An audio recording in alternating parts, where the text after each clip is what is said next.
doing the oral history project as part of the 50th anniversary. I'm Carol Pohl from the Social Science Department. I'm doing the interviewing. And Mark Gaynor is doing the filmmaking. And I'm going to turn it over to the person we're interviewing, Ingrid Johnson, who will tell us your title and a little about when you came to FIT.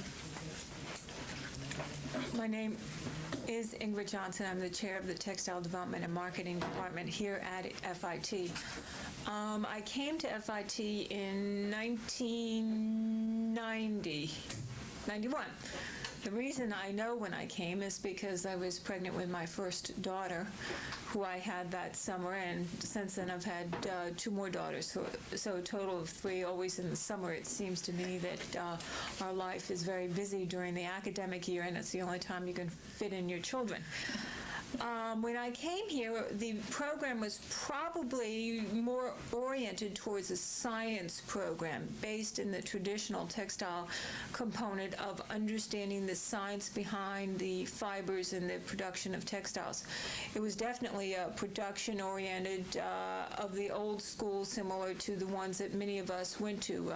I'm a graduate of Philadelphia Textile and graduate degree of North Carolina State University, more towards the fiber production, both natural fibers and man-made fibers, and the orientation is trying to get new markets for that product. Over the years, we have changed our direction, being more of a marketing program or a direction towards end use, and that means that we have started to do a reverse engineering of textiles. So we look at application, end uses, where we need something, and what could possibly fill that need. Our students have found this to be a more successful way of looking at the process of textiles, from fiber through yarn, through woven fabric, knitted fabric, dyeing, printing, and finishing. If you look at an end use and then reverse engineer it, I think it becomes more clear as to the direction you should take. I look at textiles in the industry as an area where we start with maybe 8 or 10 different fibers. Most people know them. There's cotton, which all of us used extensively. There is wool. There is silk, which some of us do and do not or may not have. There's linen, or flax, which is on a limited basis, not produced in this country, and very small as far as usage. On man-made fibers, there's certainly a lot of polyester. There's nylon everywhere, from toothbrush to pantyhose to carpeting to undergarments to fishing line. There is acetate for linings. There's acrylic used extensively. Rayon is certainly used extensively. And of course, some sort of stretch or spandex type of product. Many of us need more of that as we get older. The interesting thing is, if you think of those 8, 10 fibers as being part of the trunk of the tree, if you move out towards the branches and the leaves, you get to the end use. And that's originally how many textile schools educated their students. We now are looking at it, and a lot of other schools are following our steps, in that we look at the end use applications and come back down the path as to those beginning 8, 10 fibers. And from that, it's a little bit more difficult to think that way, but you get much better results and much more sound product development. So that is probably the major difference that I see between 1981, when I started here, and 1995 as chair of the department. You started, when did you start? 81. As an adjunct capacity? Adjunct, yeah. Were you working in the industry? I was working in the industry extensively. Once I started to consider having a family, I had traveled previously more than my fair share, and once you start looking at having a family, that's a difficult thing to accommodate. Not impossible, a lot of women do it, but it does make it more difficult. So coming into academic life seemed to be really a solution for us. As a matter of fact, I got here kind of by the back door. My husband was looking through ads. I guess it was one of these Sundays where nothing to do, and was reading the paper actually from cover to cover, which we never do anymore, and saw something about textiles, and he said, you could do this, and so I sent in a resume. And I didn't hear, this was in the fall, and I was involved in a project that required a great deal of traveling, and I didn't hear anything, or maybe didn't pay attention, but I got a letter again in early January, and I was at that point pregnant with my first child, and it was from the previous chair of this department, Arthur Price, and he said, you know, your resume looks terrific. Have you ever considered teaching? And I, of course, said, oh, no, I would never teach. My mother was a teacher. It's an awful profession.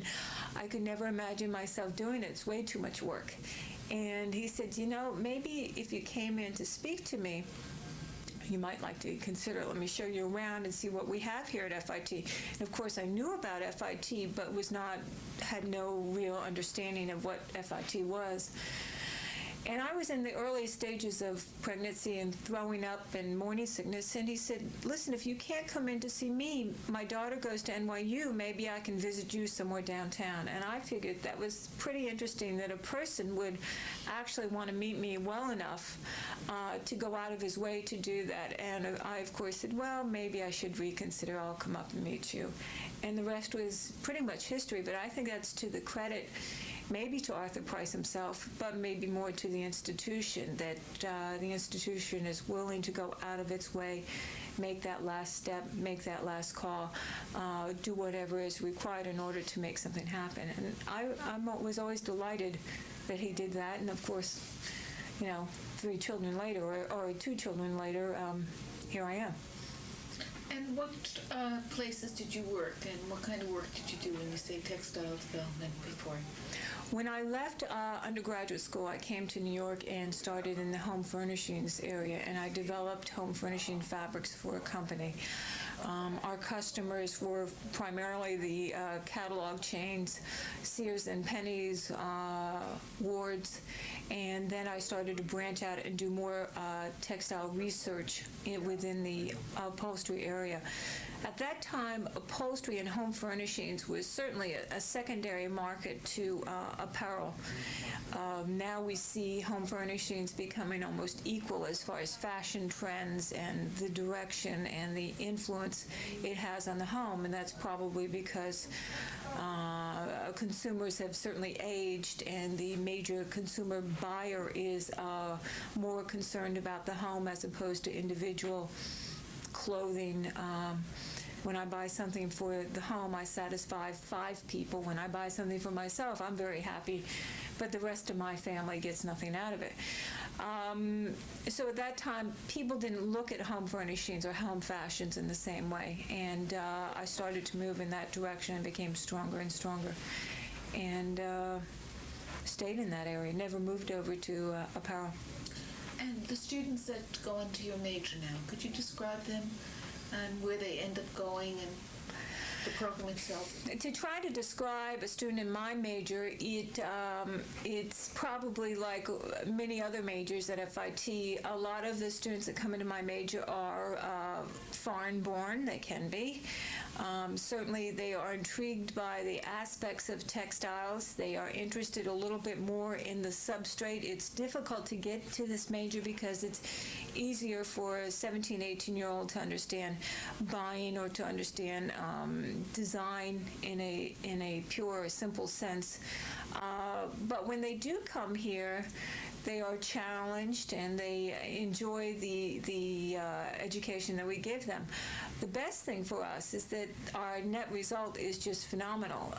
When they leave us, they are very successful. We've chartered them, when they graduate, we've chartered them 5 years down the road and 10 years down the road, and they're just very successful.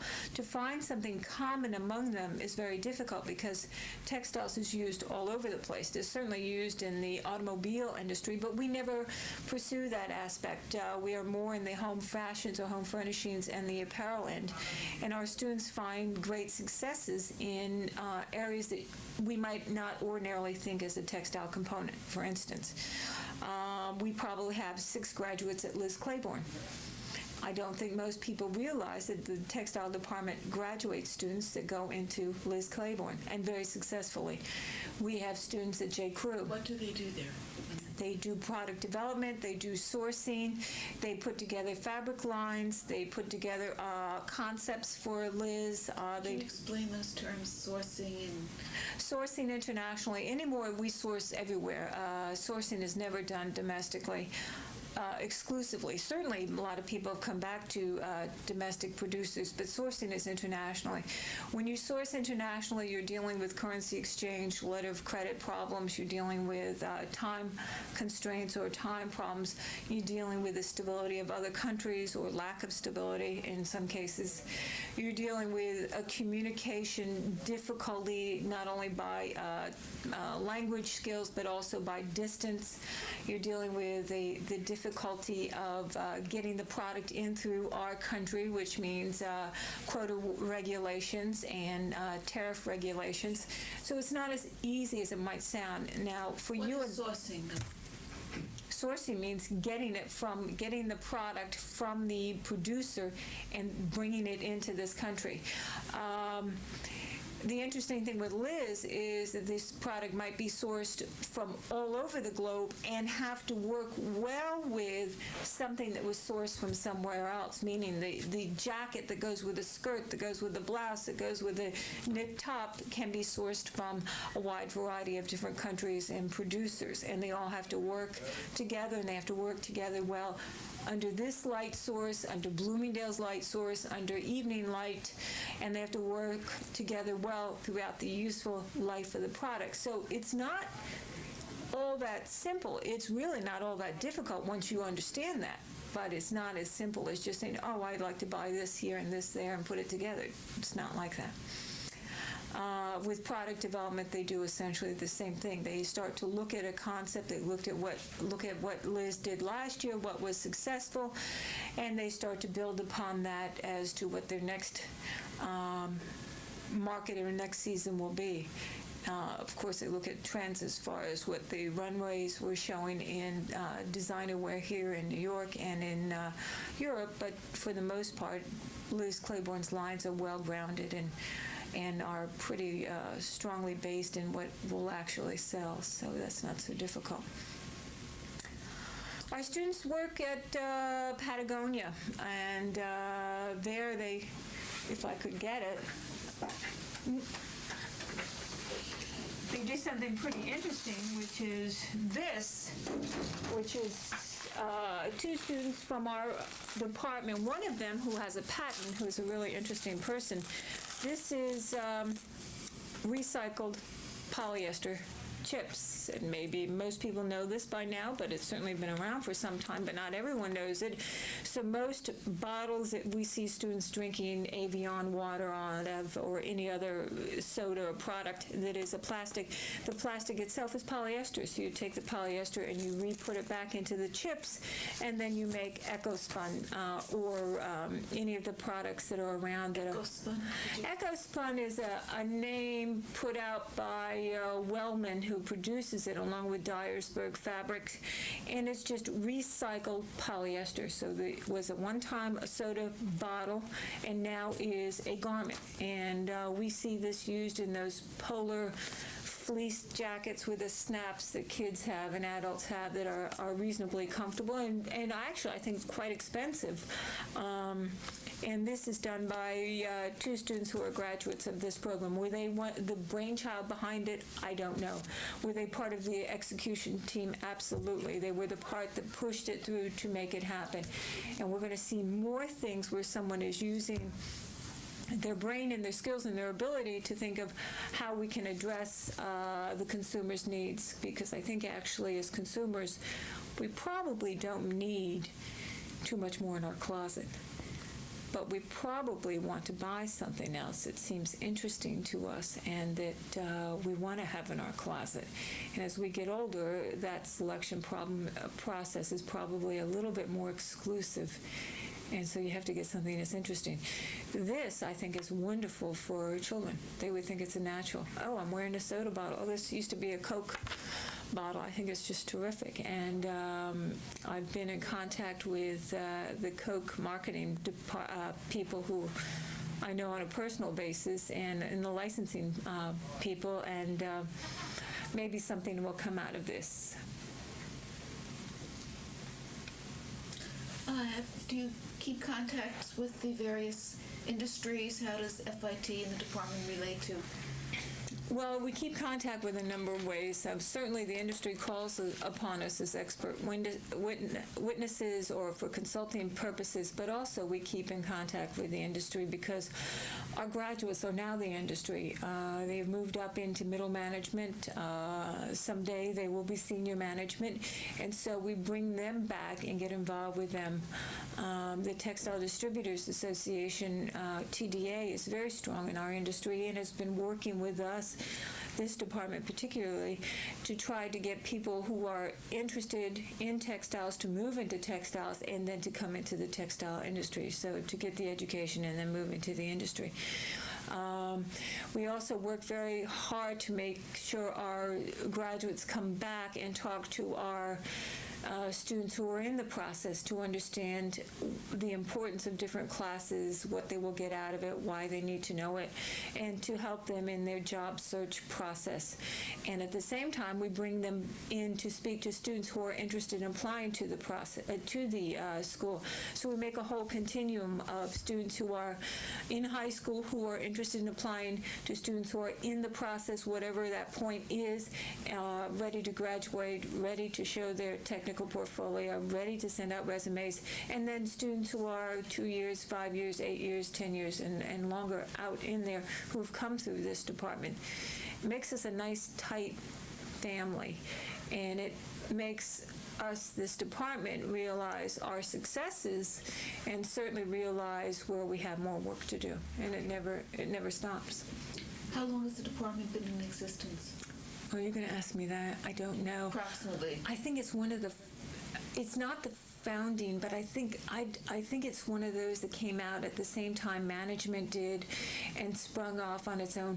You know, people talk about was it the C building, I guess, was the only building?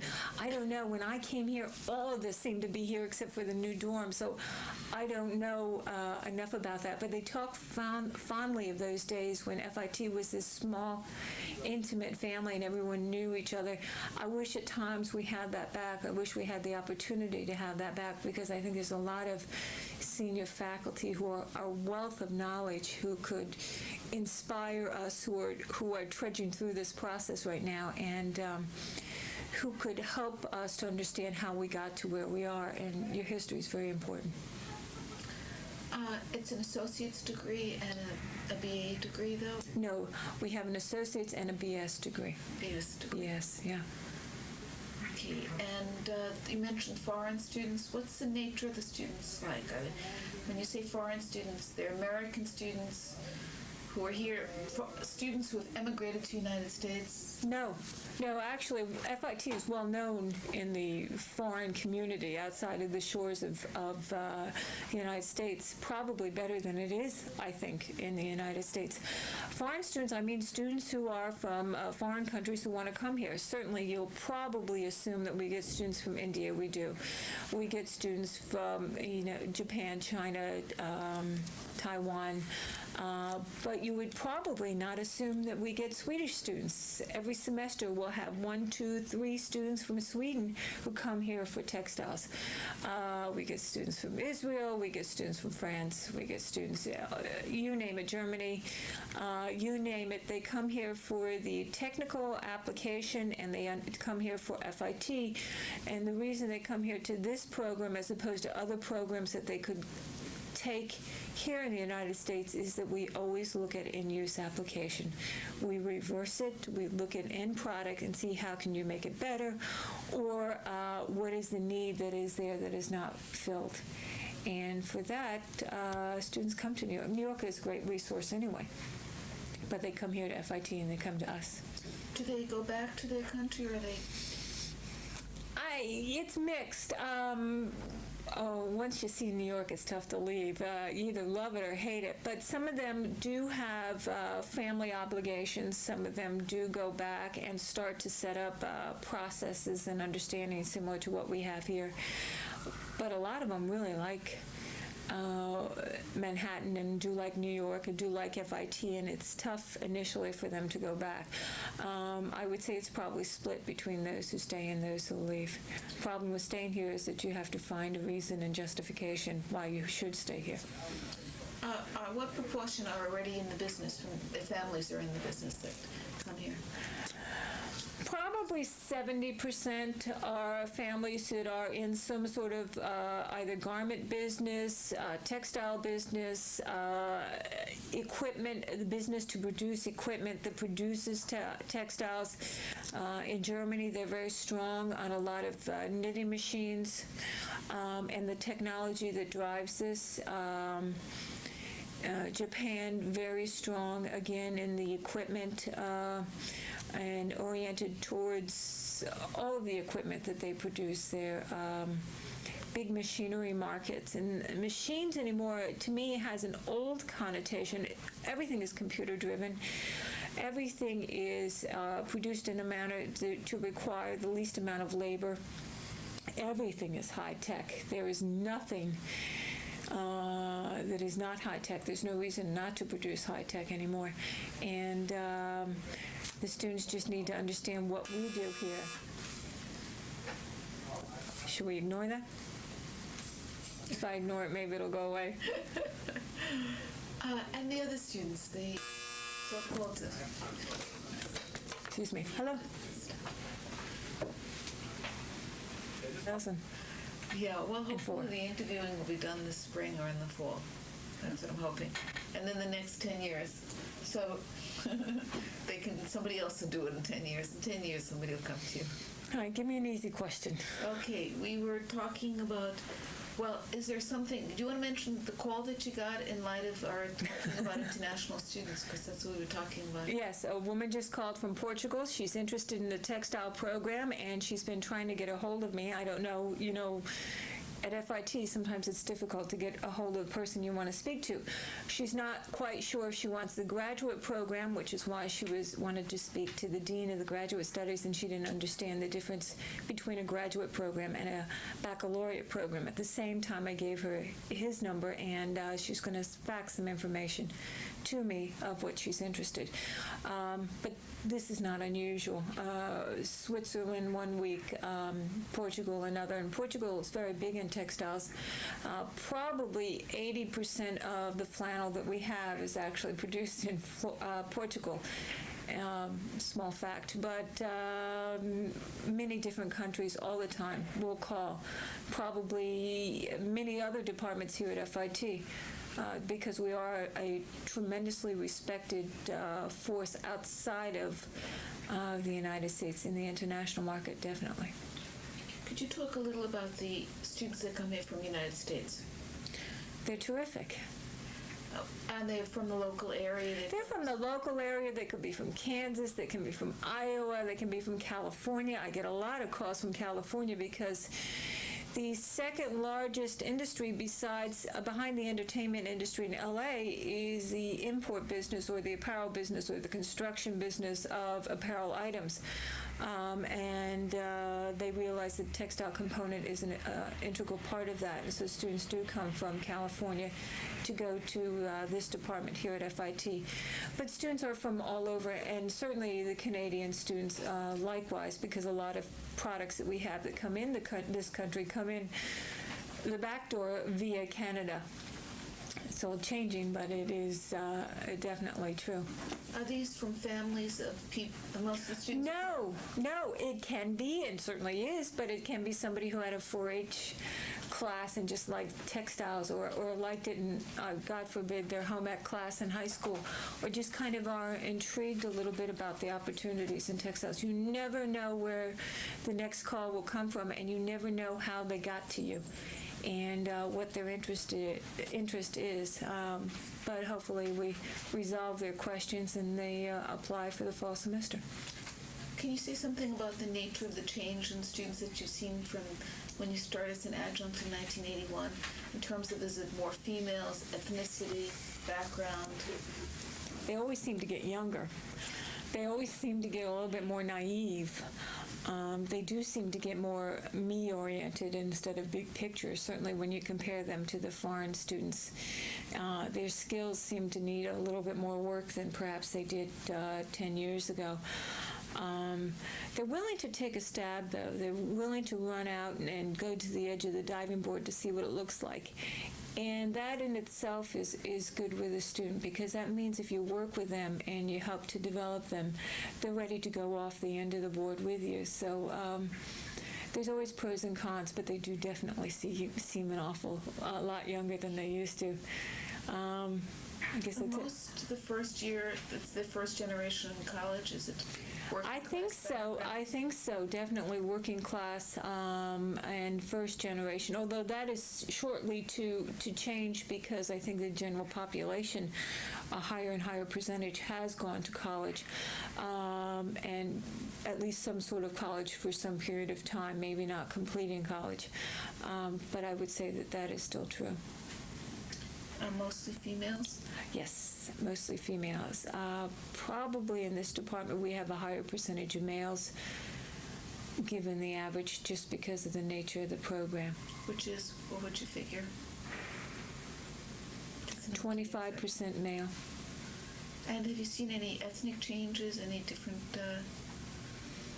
No, we've seen age changes in that people come back to school, which is intriguing. We have someone who was a banker who worked when there were so many closures of banks. He tried to close them all down. That was his job, and he said, I hate it. I didn't want to do it, so he came here for a one-year program. And now what is he doing? But he's working for Customs, which I think is the same people, different cast of characters. We had a Pan Am flight attendant who, because Pan Am went under, said, I always liked fabric. Do you have something for me? And I said, well, oddly enough, we do. And she's come back. We have now in an associate's program a woman who's at a point of retiring who said, I always just wanted to know what I was doing. She's retiring from her textile company, and now she knows what she's doing. And she really is very smart. She knew what she was doing right along, but now she has a degree to prove that she knows what she's doing. So I think they're getting a little bit older, but some of them have really young faces. We're closing on the interview, but you've mentioned some key changes that have occurred in terms of computer-driven. Do you want to comment on anything else in terms of changes that are in the near future, far future? Computer has given us the opportunity to condense our information so that we are able to handle more information more quickly with much greater ease, and hopefully make more accurate decisions from that. The computer has also allowed us who don't have very good brush strokes to become very creative. As a matter of fact, the computer has made us so the opportunities are endless. At times you almost want to pull the mouse out of your hand, because you can still do one more pattern, you can still do one more design. And technically, a lot of what we do is design orientation. It might be technical design, but we don't set out to make ugly fabric. The creativity is still there. It just has to really perform and really work and really find a marketplace. So the computer has made people like myself, who, as I said, really have a very poor brushstroke, become much more creative. The things that I have up here, now I can pull out on paper by myself. Make sense? It's fun. Okay, is there anything you'd like to add about that you want to go in the archives about your department? No, that's very daunting to say that I'm going to add something that'll go into the archives about this department.